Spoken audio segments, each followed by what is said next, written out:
A lejohet vendosja e Kuranit si zile në telefon? A vlen divorci vetëm me fjalë ose bën edhe me shkrim në WhatsApp?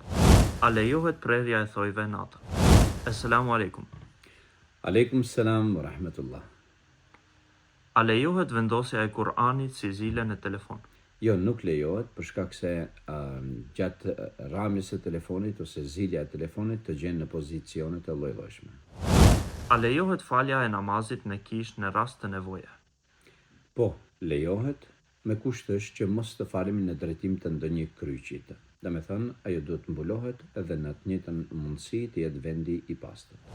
A lejohet heqja e qimeve, të duarve dhe të këmbëve për gruan? Po, lejohet.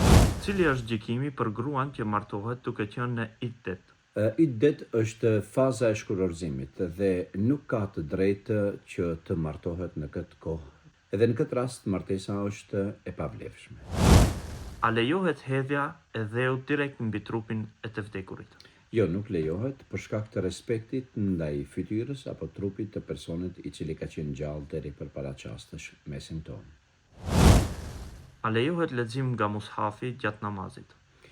Në namaz mrenda, sipas medhhebit Hanefi nuk lejohet, kurse sipas medhhebeve të tjera, nëse flasim për namazin fars, nuk lejohet, kurse për namazin nafile lejohet. Cila është më e mirë, ta lexoj Kuranin edhe nëse kam gabime, apo vetëm ta dëgjoj dhe mos të bëj gabime?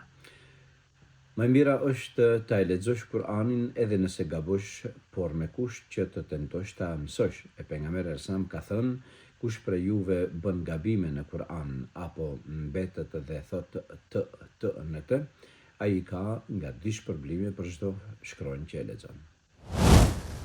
A vlen divorci vetëm me fjalë ose bën edhe me shkrim në WhatsApp? Lejohet edhe me shkrim në WhatsApp. Kryesore qëndrimi duhet të jetë i qartë.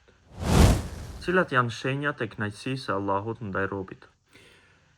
Personit në fjalë i hapët mundësia e hajrit, e don namazin, kënaqet me sadakan, kënaqet me agjërimin, kënaqet me veprat e mira dhe gjithë të cilat e kënaqin Zotin, e kënaqin edhe këtë në shpirtin e tij. Dhe kjo është prej shenjave të mira të dashurisë së Zotit ndaj tij. A lejohet ruajtja e mjekrës? Ruajtja e mjekrës është nga veprat e padëshiruara në Islam. Mjekra është suneti i fortë i pejgamberit të Allahut dhe nuk është e pëlqyer që ajo të ruhet. A lejohet betimi në amanet? Jo, nuk lejohet, pejgamberi i Allahut nuk e ka lejuar të betohesh në amanetin e diçkait, por ai ka lejuar që njeriu ose besimtari musliman betohet vetëm në Allahun dhul xhelal. Cili është gjykimi i birësimit në Islam? Birësimi ose adoptimi është i ndaluar në Islam. Nëse dikush e ka, duhet fëmijët të tij, pra të adoptuarit, t'i tregojë se kush është babai i vërtet i tij. A lejohet ndërtimi mbi varr? Nuk lejohet. Varrezat duhet të jenë të pastërta dhe të lëhet kohë ose vend që mbas disa viteve të mund të vorroset person tjetër me radhë. A lejohet prerja e thojve natën? S'ka asnjë problem. A lejohet për gratë vizita e varrezave? Pejgamberi Allahut e ka ndaluar këtë për shkak se gratë kanë filluar të qajnë, të piskatin dhe të vajtojnë tek varrezat dhe e kanë shqetësuar situatën e varrimit. Cili është gjykimi i fjetjes në bark? As nuk është e shëndetshme, as nuk është e preferuar në Islam, pra është mekruh. A lejohet leximi i Kuranit nga telefoni pa abdes? Po, lejohet, nga se ai nuk është mushaf. Kush është sahabiu që nuk bëri asnjë sejdë për Allahun dhe hyri në xhenet? Ai është Amr ibn Thabit. Çfarë është et-Tariq në ajetin pasha qiellin dhe et-Tariq?